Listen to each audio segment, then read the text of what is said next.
Are you becoming the type of person you want to become?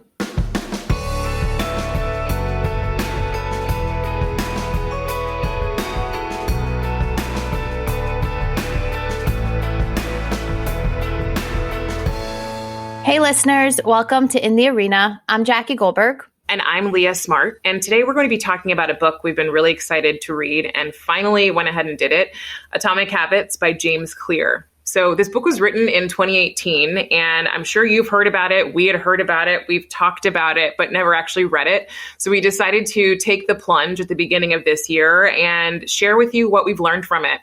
So what we know for sure at this point is this book is a really simple way for you to go about creating the change that you want in your life through small shifts. So James Clear does a really great job of helping us by understanding how the brain works and how we can take an approachable and applicable strategy to changing our lives. Leah, I absolutely loved this book. And to all of our listeners, I hope you get a lot out of today's episode because Leah and I just couldn't wait to share all of the goodness. And we're not even going to be able to share all of it in the next 30 minutes or so.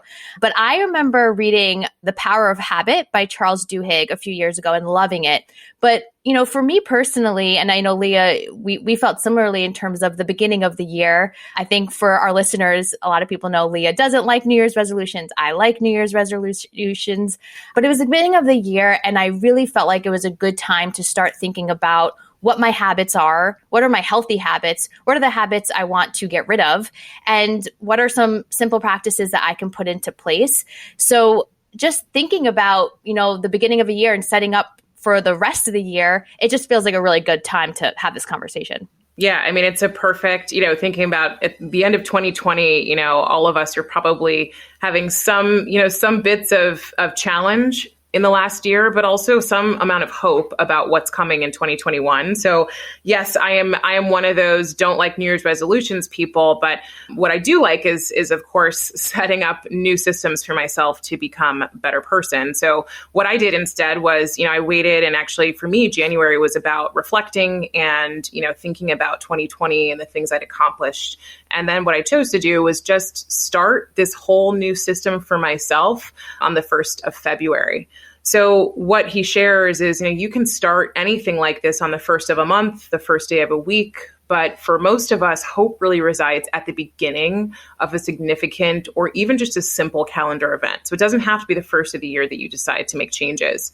And Jackie and I just, talking about this book, and as we reflected, as we were reading it together, realized what an important exercise it is, as Jackie just said, in looking at the things that you do on a day-to-day basis and really, who you're becoming based on the things that you do. So it's a really reflective way to actually go about doing this. And for us, it was a little bit different. We were fairly aware of the habits that we had. So for us, this was really about refining. But for someone who's just starting from scratch, this book also has everything you need to start from zero and say, what are the habits that I want to create in my life? Yeah. And Leah, you just mentioned becoming a better person, which, ordinarily you think about habits and you don't necessarily equate that with becoming a better person. But this is one of the most powerful aspects of the book, is that James Clear talks about how tiny improvements, so you think about the title, Atomic Habits. So atomic is like the smallest thing. And then you build that into your habits. It's these micro moments that you do throughout your day, which I love, but that actually make you become a better person, right? It's what you're doing in the present. It's the tiny decisions that you're making. I'm going to not eat that piece of cake and I'm going to have this piece of fruit instead. I'm going to actually put on my running shoes and make it to the gym rather than lay on the couch and watch TV, right? It is the small decisions that we're making in our lives that lead to the person that we want to become. And so we opened up this episode with the question, are you becoming the type of person you want to become? And so when you think about habits, it is really those habits that you embed in your day-to-day that will get you there. Now, as coaches, I love this so much, but who do you want to become? Like, who is the type of person that could get the outcome I want? You're thinking about the future. You're creating the future and the ideal of who you are and who you want to be, rather than focusing just on the end result or just on the goal, which so many of us do. So while this is about habits, it's actually about transforming your life, which is so powerful. Yeah, absolutely. And it's about transforming who you are, like your identity, right, in order to transform your life. So it's starting at a really different point, which we're going to talk about. All right, so here's what we're going to do. Jackie and I picked some of the most important things you need to know when it comes to this book. They were some of the most impactful things for us, partially things that we've put into practice. We want to share it with you so you can decide if this is the right book for you. But we can promise you it probably is if you're looking to make some changes in your life. So one of the first things that James Clear talks about that was incredibly important is that most of us are focused on the goals. So as Jackie said earlier, we come up with goals for our lives or for the new year, and we focus on, buying a new house or moving into a new apartment or losing weight or saving money or getting a new job. But what that actually does is it ignores our ability to shift towards making the progress we want to make through systems. So James Clear says very clearly, focus on the systems, forget about the goals. And the systems are really the processes that we design to get where we want to go versus just the focus on the thing that we want. So one great example that he uses, which I really loved, is about the fact that if you were to set up systems as a basketball team around what you would do every single day at practice, you would probably get results, even if you weren't sitting around worrying about how you get to the championship or if you get to the championship. So the point is, if you use your systems, you will likely then get the result you want as long as the systems are aligned to the goal. So you can forget the goal, focus on the systems, and really what you're doing is focusing on your process and the effort that you do every single day. One great quote that he says is, the goal in any sport is to finish with the best score, but it would be ridiculous to spend the whole game staring at the scoreboard. The only way to actually win is to get better each day.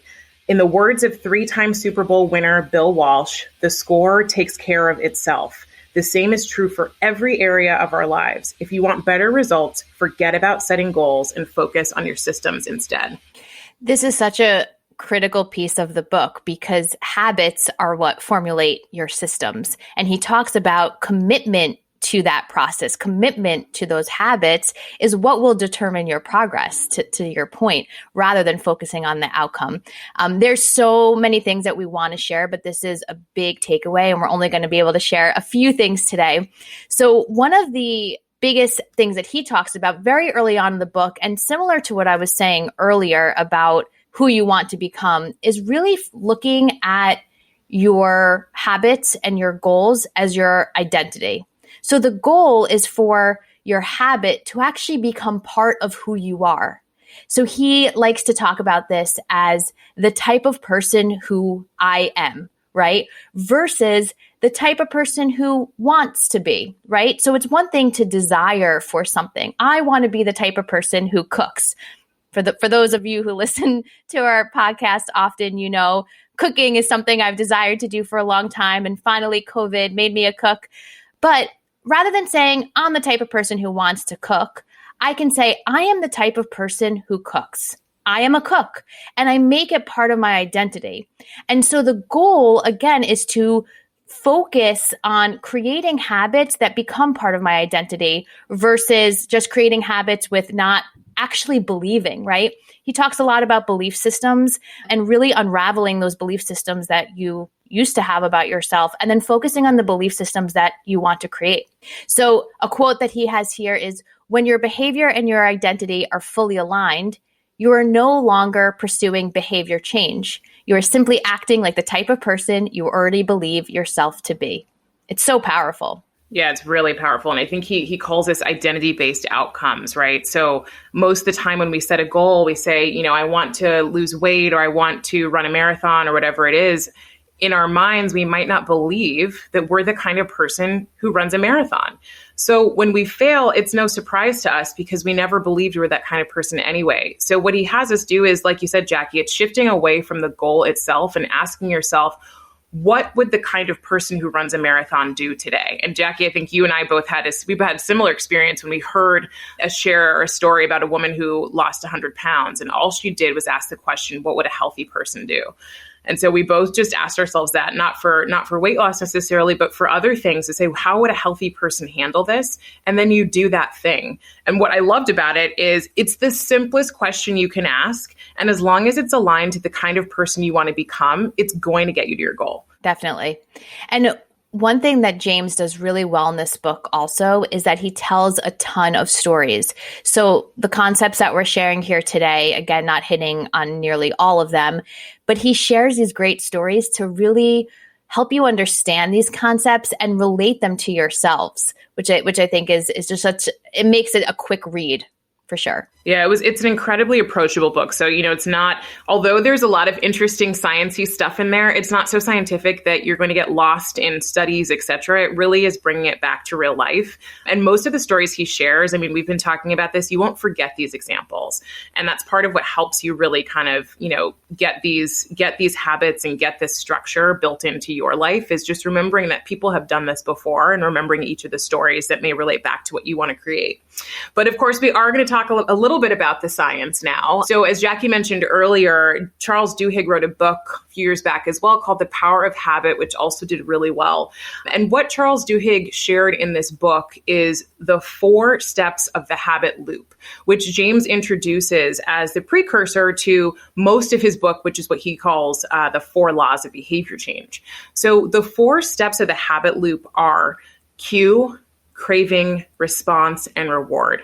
This is how our brain creates habits, right? So what happens is we have a cue, right? So our brain sees the possibility of some sort of a reward, right? And the cue is based on individuals. So he uses a great example of, if I am a serious gambler and I hear slot machines, I'm pretty likely to use that as a cue to crave going to go play the slot machines. But if I never gamble, I wouldn't even think about that. I wouldn't notice that.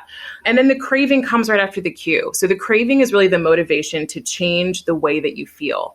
And it's changing the state of your inner being. So we all chase rewards that shift how we feel about life or about something. And then the response is actually the habit we perform in order to get the reward we want.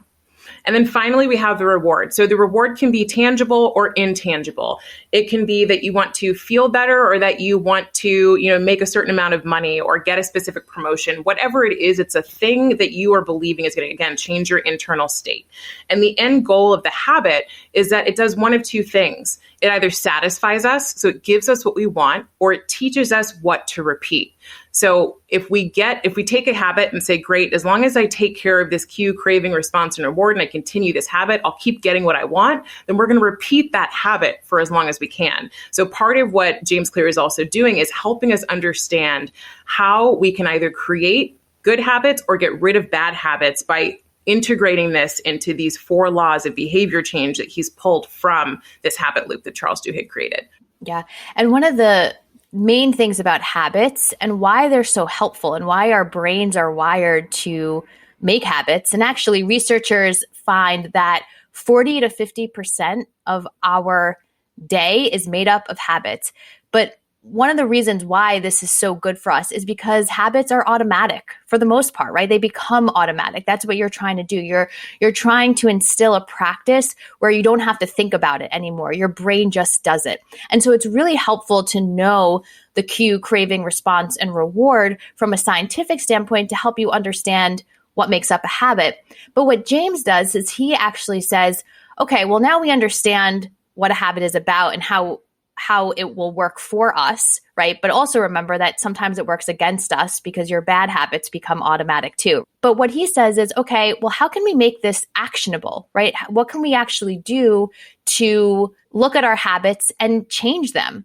And so he talks about these 4 laws of behavior change. The book is actually broken down into 4 chapters, each chapter around one of these laws of behavior change. So the 4 laws are obvious, attractive, easy, and satisfying. When you are thinking about changing a behavior, what James says is that you need to have all 4 of these things made possible, all four of these behaviors, in order for the habit to actually stick. So it's really transforming this habit loop into a practical framework that puts actions behind creating the good habits and getting rid of bad habits. So the questions you would ask yourself, and again, you need all four of these, is how do I make it obvious? Meaning, how do you make it front and center, right? How do you make the habit front and center?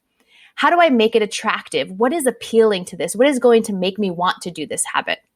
How do I make it easy? It has to be something that is potentially automated or can make it that I'm not using too much energy to really hit that good habit. And how do I make it satisfying, right? How do I make it feel good for me at the end of the day? And we're going to talk a little bit about our own experiences with these 4 behaviors of change and how we've kind of incorporated them into our own habits and trying to make them stick. Yeah. And as you can imagine, like Jackie said, it's really the inverse for getting rid of something. If you don't want the habit anymore, you're making it invisible, not obvious. You're making it unattractive. You're making it difficult, and you're making it unsatisfying. We're not going to talk about that side of it. But again, in the book, he shares a ton about how you can create this for yourself. He has lots of great worksheets too that you can use to put it into action. So, we started with just sharing some of the pieces here, but we think what was most important is being able to make this applicable for you. So what we did was, we took actually our own habits and started looking at the things that we wanted to add in to be able to become the kind of people that we wanted to be. And then we used James's framework for laws of behavior change to make sure we could build habits in.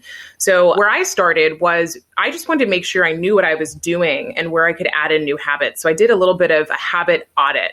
So for me, that was thinking about what my mornings looked like, which is typically where I wanted to add some habits in. I put some in the afternoon as well. But for the most part, I was putting things in the morning, and I forgot all the things that I do in the morning because I already have these habits set up. So it was a really nice way to look at where I could insert new habits through what James talks about, which is called habit stacking. So being able to add a new habit becomes a lot easier if you can add it to something you already do.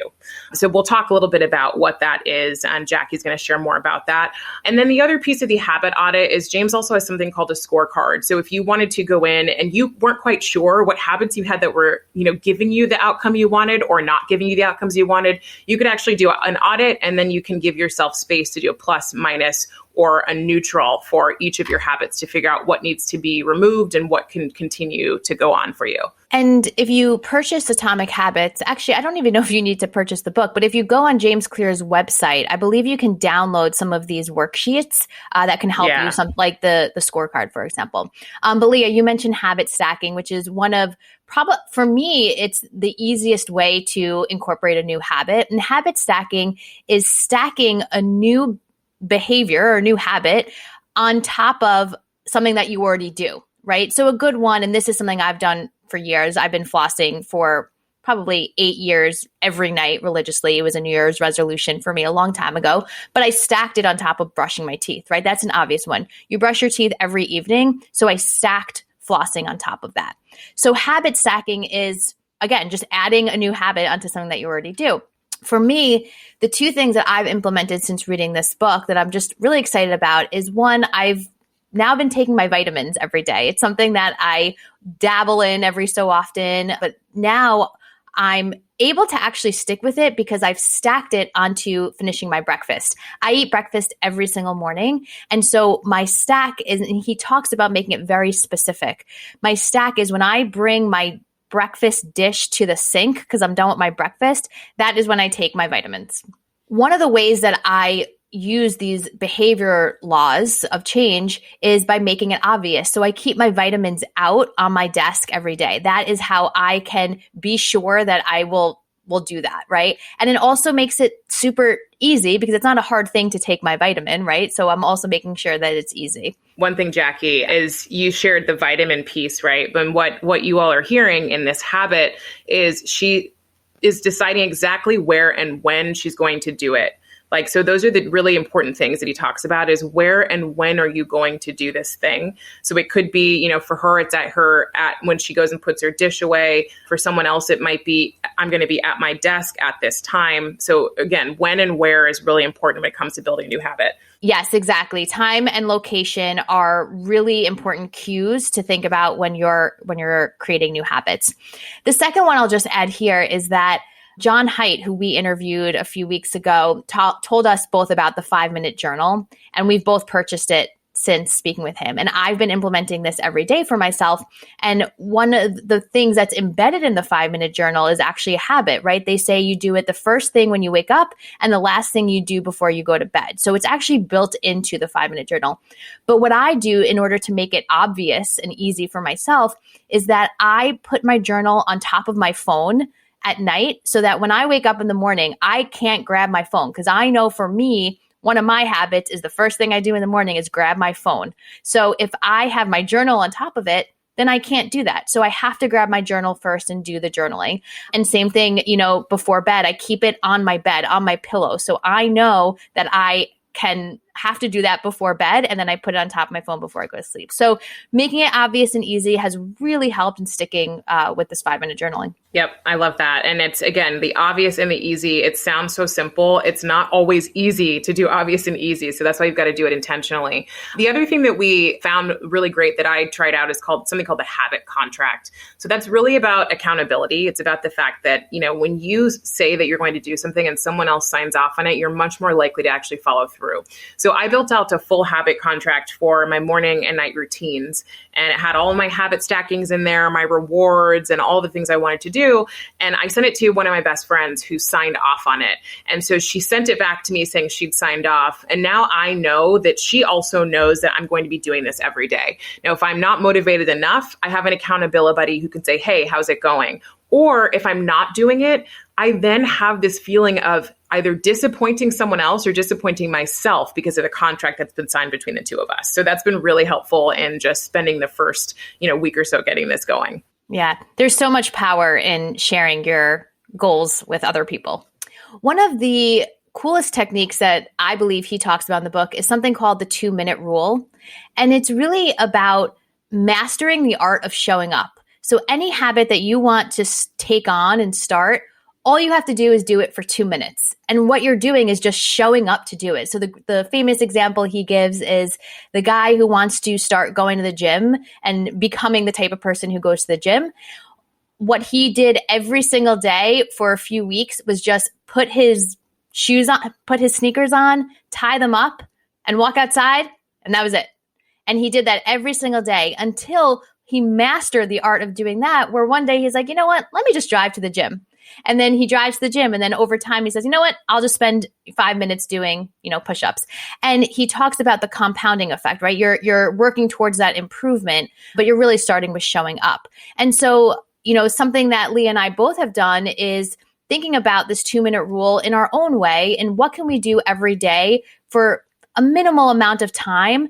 And also, use these other tactics like habit stacking and, time and location. But is reading 10 pages per day, right? Both of us are big readers, and yet sometimes it falls off. And so we really want to make reading a habit in both of our lives. And so what we've done is say, we're each going to read 10 pages per day of whatever book we're reading. And this is equivalent to the 2-minute rule, right? It takes a little bit more than 2 minutes, but it's just showing up with 10 pages per day, which takes not a lot of time. And it's been so rewarding, honestly. And thinking about, those behavior change, we talked a lot about obvious and easy. Attractive and satisfying is a little bit harder, right? Because how do you make something attractive when it maybe can be something that feels like a little bit of a burden, right? To pick up a book? Or how do you make something satisfying that doesn't have instant gratification? But I know if I read 10 pages a day for a year, I'm going to have so much more knowledge, right? So this is something that Leah and I have been playing around with, is how do we make some of these things more attractive and satisfying in the moment? Yeah. And I think what's interesting about the two of us as we were talking about this, as we were thinking about how to share this, is one, it started as actually when we started this process of trying to decide how many pages to read, it started as 20 pages. And then we just said, let's just make it even easier. Like 10 pages is almost impossible to say you're not going to be able to get done. 20 pages feels a little bit more intense, right? So even that slight shift is just easy, right? Make it easy. The other thing that's interesting between Jackie and I is Jackie tends to be more of someone who can look in the long term and say, I'm heading towards something. And so I know I should do today what will serve me in a year. I tend to be much more instant gratification based. So I go get that cookie because I want a cookie, right? And I'm excited. But then, if my pants don't fit later on that year, it's because I've gotten cookies and been excited by my own instant gratification. So what I've been doing for myself is just giving myself more of a reward in the moment when I'm doing something that I want to be doing in my habit contract. So whether that's just deciding I'm going to do something that's self-care related or, turning on music or something like this, I'm giving myself an immediate reward. So the immediacy of the reward can be really helpful when you're starting to create some of these habits that maybe aren't as familiar to you or are not aligned to the identity you feel you have today. Mm-hmm. It's such a great point, Leah. And James Clear does talk about that in the book around how we are wired for instant gratification. And so really knowing that and working with that, how do we then create habits that fulfill these 4 laws of behavior change? That's right. So we said this would be quick and easy because, again, we got to make it easy.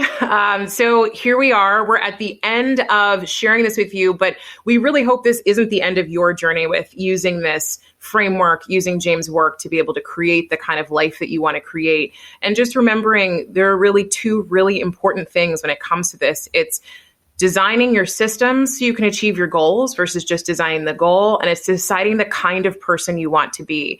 And we thought we'd end with this quote that we love from James, which is this: first, decide who you want to be.